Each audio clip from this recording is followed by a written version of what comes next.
ভোলার মানুষ, আপনাদের ভাষার সাথে আমার ভাষার কিছু দূরত্ব আছে, কিন্তু বাংলা ভাষা হিসাবে বুঝে থাকার কথা। আপনি কোনো একটা মুরব্বীকে জিজ্ঞাসা করবেন, দেখবেন এই বেটা পান খাচ্ছেন, আপনি ওনারা জিজ্ঞাসা করছেন চাচা শরীরের হাল কি, দেখবেন উনি উত্তর দেয়, তবে উত্তর দেওয়ার আগে 3-4 সেকেন্ড একটু কোঁতে। আমাদের ঢাকার ভাষায় কোথা মানে জানেন? আছে আলহামদুলিল্লাহ, আসেনি ভাই? চাচা অর্থনৈতিক অবস্থা সব মিলায় কেমন চলতেছে, ডাইরেক্ট উত্তর দেয় না, দেখবেন 5-7 সেকেন্ড কোঁতে আগে চলতেছে আলহামদুলিল্লাহ, মানে পুরাটা দিল থেকে আসে না। আসেনি ভাই? আপনারা কারা কারা এই পার্টিতে আছেন দেখি? ও বাবা, আল্লাহর জীবন তো আল্লাহর ওলি সব জায়গা, মাশাআল্লাহ। প্রিয় ভাইয়েরা, আমি এই জন্য এটা বললাম যে আলহামদুলিল্লাহ হৃদয় থেকে যদি না আসে, অন্তর থেকে যদি না আসে, ওইটা প্রকৃতার্থে হামদ হয় না। এই জন্য অন্তর থেকে আল্লাহ যে আমাদেরকে আসলেন, বসলাম, এবার একটু আবেগ তাড়িত হয়ে মুখ থেকে নয় মন থেকে বলেন কেমন আছেন? আলহামদুলিল্লাহ। আল্লাহ আমাকেও এত ভালো রাখছেন যে আমি আপনাদের কাছে কথা বলতে পারতেছি, এটাই আমার কাছে একটা অবাক করা বিষয় মনে হচ্ছে। আমার কথা বলার মতো আসলে কোনো কথা নাই, কিন্তু আল্লাহ রাব্বুল আমিন আপনাদের সামনে বসাইছেন, নিয়ে আসছেন, কথা বলতেছি। এর থেকে ভালো আল্লাহর আসমানের নিচে জমিনের উপরে এই মুহূর্তে কেউ নাই, আমি যতটুকু ভালো আছি আলহামদুলিল্লাহ। প্রিয় ভাইয়েরা, আমি আপনাদের কাছে কিছু কথা বলবো ইনশাআল্লাহ, তবে তার আগে আপনাদের কাছে বলতে চাই, এই যে কোরআনুল কারীমের হালাকাগুলো যে আয়োজন করা হয়, একটু ঠান্ডা মাথায় শুধু দিল থেকে চিন্তা করবেন, এই আয়োজনগুলোতে সবাই কি সম্পৃক্ত হতে পারে? বুঝে বলতে হবে, পারে? আচ্ছা, কোনো দিন কি আপনি এইটা নিজে নিজে জিজ্ঞাসা করছেন যে আল্লাহ আমি পারি কিন্তু আরেকজন কেন পারে না? একই চলাফেরা, একই সাথে 2টা দোকান পাশাপাশি, একজন দোকান বন্ধ করে ফেলতে পারে, আরেকজন কেন দোকান বন্ধ করতে পারে না? একই বাড়ির পাশাপাশি 2 জন বের হওয়ার পর একজন এসে পাপড় খায়, চটপটি খায়, আবার এইগুলা যখন পায় না তখন দেখা যাচ্ছে জমির মধ্যে নামে হালকা একটু বিড়িও টানে, আছে না ভাই? কিন্তু আল্লাহ আমারে কেমনে এই জায়গায় নিয়ে আসেন, এটার কারণ কি? কোন মেকানিজমে আল্লাহ রাব্বুল আমিন আপনাকে আমাকে এইটার সাথে সম্পৃক্ত করলেন? আর তারা আসতে পারল না কেন? এর কোরআনের লজিকটা কি ভাবছেন ভাই? একটু ভাবার দরকার আছে। আল্লাহ রাব্বুল আলামিন বলছেন, নবী কিয়ামত পর্যন্ত মানুষের জন্য আপনি জানাই দিয়ে রাখেন, দুনিয়াতে অনেক মানুষ থাকবে যেই মানুষগুলা কেবল দাবিতে মুমিন, দাবি করবে মুমিন, কিন্তু আল্লাহ বলছেন দাবিতে মুমিন এটা আল্লাহ রাব্বুল আমিনের কাছে গ্রহণযোগ্য নয়। তোমার যদি ঈমান থাকে, আল্লাহ বলছেন আসারুল ঈমান, তোমার ন্যূনতম 2টা থাকা লাগবে। কয়টা? জোরে বলতে হবে, কয়টা? আল্লাহ বলতেছেন, নবী বলে দেন, ইন্নামাল মুমিনুনা আল্লাযীনা ইযা যুকিরাল্লাহু ওয়াজিলাত কুলুবুহুম ওয়া ইযা তুলিয়াত আলাইহিম আয়াতুহু যাদাতুহুম ঈমানা ওয়া আলা রাব্বিহিম ইয়াতাওয়াক্কালুন। আল্লাহ বলছেন, নবী বলে রাখেন, তুমি তোমার মুখের দাবিতে ঈমান আনতে পারবা না।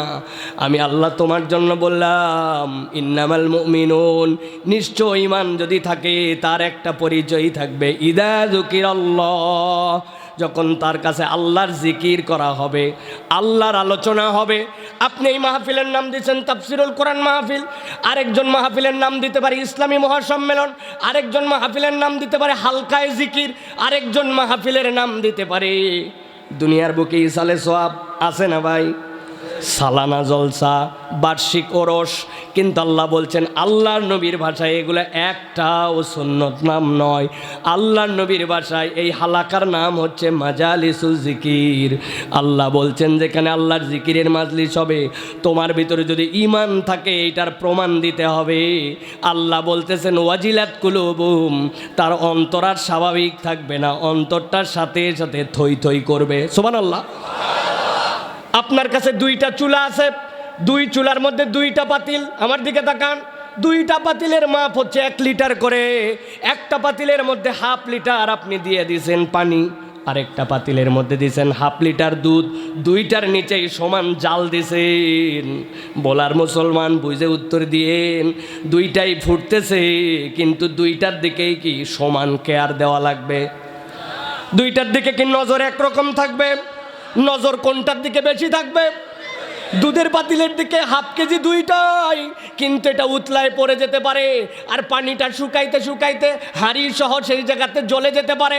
আল্লাহ বলছেন ওয়াজিলাত কুলুবুহুম, তোমার মধ্যে যদি ঈমান থাকে, মাজালিসুল জিকির যদি হয়, তাহলে তোমার অন্তর স্বাভাবিক থাকবে না, তোমার মধ্যে একটা উচ্ছ্বাস আসবে, তোমার ঈমানটা সেখানে উতলায় যাবে। সুবহানাল্লাহ। ওয়াইদা তুলিয়াত আলাইহিম আয়াতুহু, আর আল্লাহর আয়াত যদি তিলাওয়াত হয়, জাদাতুম ঈমানা। আহলে সুন্নাত ওয়াল জামাতের আকীদা হচ্ছে আল ঈমান ইয়াজিদু ওয়া ইয়ানকুসু, ঈমান বাড়ে কমে। ওই বান্দার ঈমান একটা ব্যারোমিটারে ছিল, কিন্তু আল্লাহর আয়াত, আল্লাহর হুকুম, আল্লাহর বিধান, আল্লাহর নিদর্শন যখন তার সামনে উপস্থাপন করা হয়েছে, জাদাতুম ঈমানা, তার ঈমান আর আগের মতো নাই। ওই বান্দার ঈমান বেড়ে গেছে। কদ্দুর বাড়ছে? আল্লাহ বলছেন ওই বান্দাকে আপনি জানান, ঈমান বাড়তে বাড়তে ওয়ালা রাব্বিহিম ইয়াতাওয়াক্কালুন, ওই বান্দা আল্লাহ ছাড়া আর কারো প্রতি ভরসা করে না, এইরকম ঈমান বাড়ছে। সুবহানাল্লাহ। তাহলে আয়োজন হয়, একদল আসতে পারে না, আর একদল আসতে পারে, এই দুইটার মধ্যে একটা পার্থক্য আছে কি না? এবার 3টা প্রশ্ন করব। আলোচনায় ঢোকার আগে 3টা প্রশ্নের উত্তর দিব আপনাদেরকে। রেডি আছেন? জোরে বলেন, রেডি আছেন? 1 নম্বর জিজ্ঞাসা করি, এই যে কোরআনের মাহফিলে আমরা আসি, এইগুলা মাহফিলে আসলে লাভ আছে না নাই? বুঝে বুঝে উত্তর দিবেন, জোরে দেওয়া লাগবে না। লাভ আছে না নাই? যেই লাভ আছে বলছেন এইটা কম না বেশি? যেইটা বেশি বলছেন এটা বুঝে না না বুঝে? যে কোনো একজনকে এখন দাঁড় করাবো আমি, কি বুঝছেন আপনি? ওই যে দেখছি একজন বলছে জোরে সোরে বুঝে, কি বুঝলেন? কোরআন হাদিসের দল দেখেন মাথা নামাই ফেলতে বলতে, হুজুর আমি বলিনি। না, আপনারে ধরবো না, তবে আপনারে জানাইতে চাই, কেউ যদি কোরআনের হালাকায় আসে, কোরআনের সাথে নিজেকে সম্পৃক্ত করে, সারা জীবনের জন্য মুখস্থ করেন। আমি আর জীবনে কখনো এখানে আসতে পারবো কিনা জানি না, কিন্তু ভালো করে এই বার্তাটা আপনার কলিজার মধ্যে ঢুকায় নেন। কেউ যদি কোরআনের হালাকায় আসে, কোরআনের সাথে নিজেকে সম্পৃক্ত করে, না বুঝে করলেও আল্লাহ রাব্বুল আলামিন তার জীবনে 4টা লাভ দিবেন। কয়টা? জোরে বলেন কয়টা? 1 নম্বরে আল্লাহ বলছেন, নবী জানায় রাখেন, আল্লাহ সূরা ইউনূস, কোরআনের 10 নম্বর সূরা 57 নম্বর আয়াত আল্লাহ অবতীর্ণ করলেন, ইয়া আইয়ুহান নাস কদ জাআতকুম মাউইযাতুম মির রাব্বিকুম ওয়া শিফাউল লিমা ফিস সুদুরি ওয়া হুদাও ওয়া রাহমাতুল লিল মুমিনিন।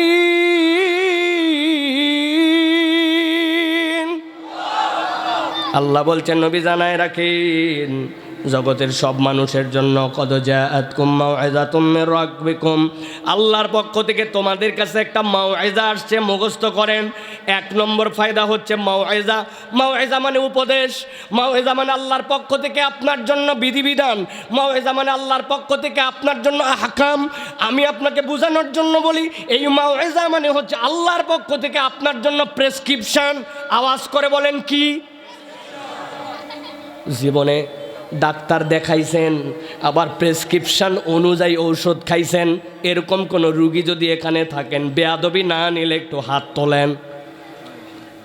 ওই ডিসপেন্সারি আলার মতামত অনুযায়ী নয়, ডাক্তার দেখাইছে, একটা প্রেসক্রিপশন দেখে, ওই প্রেসক্রিপশন দেখে ফলো করে ওষুধ খাইছেন, হাত তোলেন। থাকার হাত তোলা লাগবে না, সব রুগী বোঝা হয়ে গেছে। ভালো করে খেয়াল করেন, আমি আপনার বোঝানোর জন্য বলছি। আপনাকে যখন কোনো ডাক্তার একটা প্রেসক্রিপশান দিছে, ওই প্রেসক্রিপশানে দেখবেন 3টা পার্ট থাকে।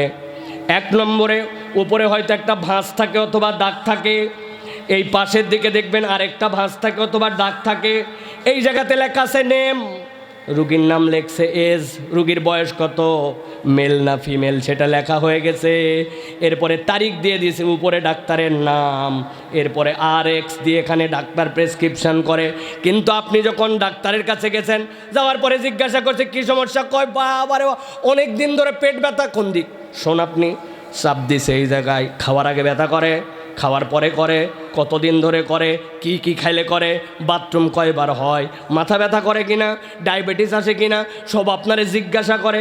আর এই যে বাম দিকে চিকন জায়গায় এখানে টুকটুক করে কি কি জানি লেখে, প্রেশারের জন্য এবার হাতের মধ্যে লাগাইছে, ফস ফস ফস ফস। এরপরে আপনারে মাপছে, মাপার পরে এখানে কি যেন লেখছে, লেখার পরে সুন্দর করে আপনার এবার প্রেসক্রিপশান লিখে দিয়েছে। দেখবেন আপনাকে যে মেডিসিন দিছে ওর মধ্যে 4টা জিনিস থাকে, ভালো করে খেয়াল করেন। ঔষধের নাম, ঔষধ কত পাওয়ারের, এটা দিনে রাতে কয়বার খেতে হবে, খাওয়ার আগে না পরে, আর এই ওষুধটা কতদিন পর্যন্ত চলবে।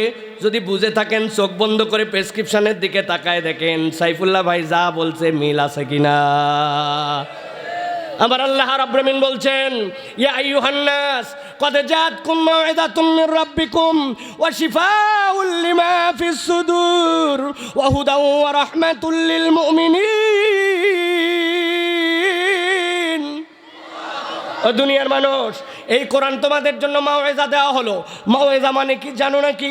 মাউইজা মানে হচ্ছে আল্লাহর পক্ষ থেকে তোমার জন্য প্রেসক্রিপশন। আল্লাহ কিয়ামত পর্যন্ত কোনো পয়গম্বর আর কোনো কিতাব দিবেন না, কিন্তু বান্দার কি লাগবে চলাফেরার জন্য আল্লাহ এই কোরআনের মধ্যে বান্দার জন্য সেই প্রেসক্রিপশন বানায় দিয়েছে। সুবহানাল্লাহ। এখন ভোলার এক লোক আমার কাছে আসছে, বাবাজি বিরাট সমস্যায় ছিলাম, এতদিন আপনি কই ছিলেন? কি সমস্যা চাচা? কোরআন নাকি প্রেসক্রিপশান। এদিকে আসেন হুজুর, আমার এই যে মাজার এখানে কঠিন ব্যথা আর ঘাড়ের এখানে একটা চুলকানি, 10 বছর হলো সারে না, ওষুধটা দিয়ে যান। যদি কেউ আমার কাছে আসে বিপদ আছে কিনা ভাই? কারণ আমি তো এটা জানি না, কোরআন গবেষণা করে হয়তো এটা বের করা সম্ভব, এমনি এমনি বলি নাই। তাহলে কোরআনকে হুজুর আপনি বললেন প্রেসক্রিপশান, এইটারটা হলে রোগ সারানোর মূল কাজকে ভালো করে বোঝেন। কোরআন প্রেসক্রিপশান, তবে কোরআন সব জায়গার জন্য কাজ করবে না। কোরআন এমন জায়গায় কাজ করবে যেইটা নষ্ট হয়ে গেলে মানুষের সব বাতিল, আর যেইটা ঠিক হয়ে গেলে ওই মানুষের জন্য মুক্তি। নবীজি বলতেছেন, এই জন্য আল্লাহ বলছেন শিফাউল লিমা ফিস সুদূর। এই কোরআনের কাজ হচ্ছে তোমার অন্তর ঠিক করা। ইজা সলুহাত সলুহাল জাসাদু কুল্লু ওয়া ইজা ফাসাদাত ফাসাদাল জাসাদু কুল্লু আলা ওয়াহিয়াল কলব। নবী বলতেছেন তোমার অন্তর যদি কোরআনের ফিটনেস না পায়, আল্লাহর কাছে তোমার দুনিয়ার টাকা পয়সা বাড়ি গাড়ি হামবড়াই ভাব একটাও তোমার জান্নাতে যাওয়ার কারণ হবে না। আর দুনিয়ার কিছু নাই, কিন্তু কোরআন দিয়ে তোমার অন্তর ঠিক হয়ে গেছে। আল্লাহ বলতেছেন এই ফিটনেস সার্টিফিকেট তোমাকে জান্নাতে নিয়ে যাবে। সুবহানাল্লাহ। আমি একটা উদাহরণ দিব, যতগুলো উদাহরণ দিব সিরিয়াল বলে রাখবো, এইগুলো মুখস্থ করে রাখবেন, জায়গা মতো কিন্তু আবার ধরবো আপনাদেরকে। 1 নম্বর উদাহরণ ভালো করে মনে রাখেন। হঠাৎ করে একদিন ভোলার এক ছেলে পেপারে বিজ্ঞাপন দেখছে সেনাবাহিনীতে লোক নিবে, তবে সেনাবাহিনীতে সৈনিক নিবে না, 2nd লেফটেন্যান্ট নিবে, কমিশন র্যাঙ্ক। কমিশন র্যাঙ্কে যাওয়ার সুবিধা আছে, কোনোদিন কর্নেল হয়ে যেতে পারে, কোনোদিন সেনাবাহিনীর প্রধান পর্যন্ত হয়ে যেতে পারে। কি কি লাগবে রিকোয়ারমেন্ট? বলে 4টা জিনিস লাগবে। প্রাথমিক নির্বাচনের জন্য হাইট হওয়া লাগবে 5 ফিট 6 ইঞ্চি। 2 নম্বরে ওর জন্য SSC HSCতে 2nd ডিভিশন, এর নিচে থাকা চলবে না। 3 নম্বরে থানা ক্লিয়ারেন্স লাগবে, ফৌজদারি কোনো মামলার আসামি হওয়া যাবে না। 4 নম্বরে ওই ব্যক্তির জন্য শারীরিকভাবে ফিজিক্যালি ফিট হতে হবে। ওই ছেলে বলছে আমার তো উভয়টাতে গোল্ডেন A+, আমার তো কোনো চিন্তা নাই, বাপ দাদার জন্মে আমার কোনো কেস নাই। দারুণ ব্যাপার। হাইট কত? 6 ফিটের মতো লম্বা, বুক এরকম, শরীর সেরকম তাগড়া। আবেদন জমা দিয়ে দিছে, থানা ক্লিয়ারেন্স নিছে, ম্যাট্রিক আর এইচএসসির সার্টিফিকেট নিয়ে নিছে। নেওয়ার পরে যেই দিন তার জন্য ঢাকাতে প্রাথমিক নির্বাচনী পরীক্ষার জন্য ঢাকায় খবর দিছে, ওই দিন ঢাকায় গেছে। যাওয়ার পরে বলছে দেখি তোমার কাগজ। ওরে বাবারে, সাইসে সেকেন্ড ডিভিশনে ব্যাক করতো, দুইটাতেই ফার্স্ট ক্লাস, দুইটাতেই গোল্ডেন এ প্লাস। ওকে, বলছে এরপরের কাগজ দেখাও, থানা ক্লিয়ারেন্স। ওকে, থানার থেকে তার জন্য কোনো ফৌজদারি মামলা নাই। ওকে। 3 নম্বরে এবার বলছে তোর হাইট কত? ওই দেখ দড়ি টানানো আছে এখান থেকে এখানে, যায় এই জায়গায় যায় 5 ফিট 6 ইঞ্চি মাপ লাগা। এই বেটা তো 6 ফিট লম্বা, ওর তো নাক বাইতে গেছে এত লম্বা। বলছে তুই নিচ দিয়া যা, নিচ দিয়া গেছে। এরপরে বলছে খালি গা হও, এখন তোমার শারীরিক পরীক্ষা হবে। শারীরিক পরীক্ষার জন্য এবার বলছে হাত দুটা সামনে দিকে সোজা করো। যেই হাত দুটা সামনে দিকে সোজা করতে বলছে, ওই সুন্দর ছেলে যার সবগুলা গোল্ডেন এ প্লাস, 6 ফিট লম্বা, হাত সোজা করতে বলার পরে ডান হাত টনটনা সোজা, কিন্তু বাম হাতের মাথার এই 4টা আঙ্গুল একটুখানি বাঁকা। এখন যেই বেটা পরীক্ষা করতেছে ওই বলছে বাম হাত বাঁকা, হাত সোজা কর। যেই বলছে হাত সোজা কর, সাথে সাথে ওই বলছে স্যার জন্মের থেকে আমার সব ঠিক, খালি 4টা আঙ্গুলের মাথায় একটু বাঁকা। বুঝে থাকলে বলবেন আওয়াজ দিয়া। ওই ছেলের 2টাতে এ প্লাস, 6 ফিট লম্বা, থানা ক্লিয়ারেন্স আছে, শরীরের কোনো সমস্যা নাই, কিন্তু বাম হাতের মাথার এই 2 আঙ্গুল যদি একটু ভাঁজ থাকে, ওই ছেলেকে কি সেনাবাহিনীতে সুযোগ দিবে? বললেন না, যারা বোঝেন নাই সুযোগ দিবে। আমার আল্লাহ বলতেছেন ভালো করে বোঝো, তুমি কত ধনী, কত তোমার দাপট, কত তোমার পাওয়ার, টানা 17 বছর ছিলে না 41 বছর থাকতে, এইগুলো একটাও তোমার কাজ দিবে না। আল্লাহ বলতেছেন শিফা উল্লিমা ফিস সুদূর, তোমার অন্তর যদি কোরআন দিয়ে পরিবর্তন না হয়, অগ্রণী ব্যাংকের ভল্টের মধ্যে যদি 862 ভরি সোনা থাকে, ওইটাও তোমার জন্য 1 পয়সা কাজ দিবে না। আমার আল্লাহ রাব্বুল আমিন বলছেন বুঝে নাও, যদি পরিবর্তন আর ঠিক করা লাগে তাহলে অন্তর দিয়ে তোমার পরিবর্তন লাগবে। আর এই অন্তর পরিবর্তন করে একমাত্র কোরআন, কোরআন ছাড়া আর কোনো পরশ পাথর নাই।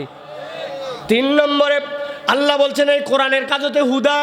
হুদা মানে হচ্ছে পথ প্রদর্শন, হুদা মানে হচ্ছে আপনার জন্য হিদায়েতের গ্রন্থ।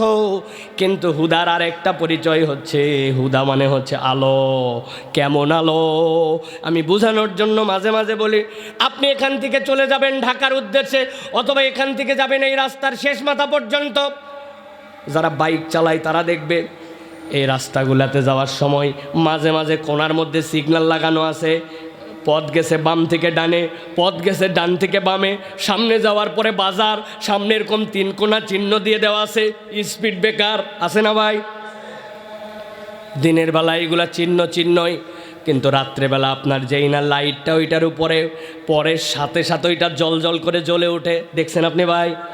হেডলাইট পরা মাত্র ফক ফক করে ওঠে। ব্যাপার কি? ওর ভিতরে কি দিনের বেলা চার্জ দেয় না, ওর ভিতরে কি লাইট ঢুকায় রাখছে না, ওইটা রিফ্লেক্টার একটা স্টিকার, যেইটার গুণাগুণ হচ্ছে ওর উপরে আলো পড়লে জ্বলে উঠবে। আল্লাহ বলতেছেন নবী বলে রাখেন, কোরআন তোমার জন্য মাওয়াজা, কোরআন তোমার জন্য শিফা। আর একবার যদি অন্তরে ঢুকাতে পারো, এইটা তোমার জন্য এমন হুদা যেখানে তোমার আলো লাগবে জান্নাতে নামানোর জন্য, এই কোরআন সেই জায়গায় জ্বলে উঠবে। এই কোরআন তোমাকে পথ দেখায়া জান্নাতে নামাবে। সুবহানাল্লাহ। আল্লাহ সর্বশেষ বলছেন ওয়া রাহমাতুল লিল মুমিনিন, আর কোরআন হচ্ছে মুমিনদের জন্য রহমত, ইমানদারদের জন্য রহমত। এই কোরআন ইমানদারদের সাথে দুনিয়ায় নয়, কেবল কবরের সাথী হবে, মিজানের সাথী হবে, হাসরের দিনের সাথী হবে। এমনকি আল্লাহ নবী বলছেন আল্লাহ ক্ষমতা দেওয়ার পরে কোরআন ইমানদারের হয়ে আল্লাহর সাথে ঝগড়া লাগায় দিবে। সূরা মুলকের মতো 30টা আয়াত বিশিষ্ট সূরা ওই সাথীকে জান্নাতে ঢোকানোর আগ পর্যন্ত বিচ্ছিন্ন হবে না। সুবহানাল্লাহ। এবার তাহলে বলেন যে এই কোরআনুল কারীম শুনতে যে আসলাম আমরা, লাভ আছে না নাই? কম না বেশি? বুঝে না বুঝে?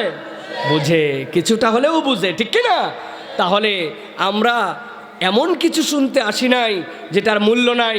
যারা আসছে না, আসতে পারে নাই, তারা মনে করতেছে বাপরে তাদের ব্যস্ততা, তাদের কোনো টাইমের বোধহয় ভ্যালু নাই। এখানে যারা আছে তাদের টাইমের ভ্যালু নাই, এদের হাতে অ্যান্ড্রয়েড ফোন নাই, এদের বাড়ি ঘরে কোনো কাম নাই।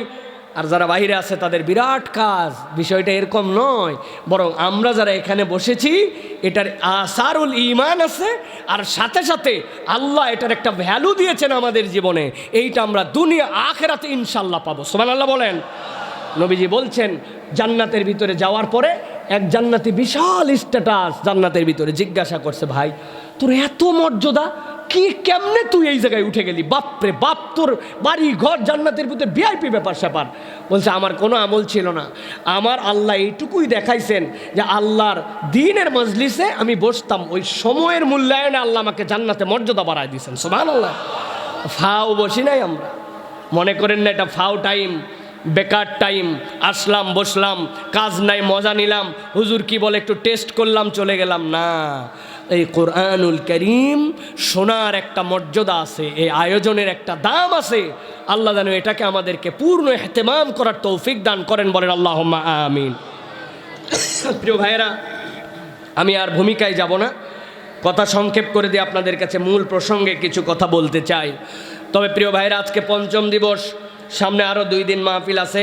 মুরব্বীদের জন্য একটা সুযোগ আছে, সেটা হচ্ছে যাদের বয়স হয়ে গেছে, যাদের বয়স 40-এর উপরে, 45-এর উপরে, আপনাদের জন্য উন্মুক্ত ছুটি দিয়ে দেওয়া হলো। বাবা আজকে ওয়াজ কিন্তু আপনাদের হবে না বাবা, আজকে যা ওয়াজ হবে, কিছু কথাবার্তা হবে, এটা সব হবে শুধু ইয়াংদের জন্য, যাদের বয়স 40-এর কাছাকাছি। সুতরাং মুরব্বীরা আপনাদের ছুটি থাকলো, আপনারা চাইলে বাড়ি চলে যেতে পারেন, আপনাদের কোনো মানে জোর নাই, জবস্তি নাই। যা আলোচনা হবে আজকে ইয়াংদের জন্য ইনশাআল্লাহ। ইয়াংরা আসো তো ভাইরা? তরুণ যুবকরা আছে তো ইনশাআল্লাহ? মুরব্বীরা আপনারা বাড়ি যেতে পারেন, কোনো আপত্তি নাই আপনাদের। কিন্তু ইয়াংদের কাছে আমার দাবি থাকবে, আমি যতক্ষণ থাকবো আপনারে ততক্ষণ থাকা লাগবে। রাজি আছে তো ইনশাআল্লাহ? কারা কারা আছেন দেখে হাত দুটো উঁচু করেন একটু। মাশাআল্লাহ। মুরব্বীরা আছেন আপনারা, হাত একটু উঁচু করেন।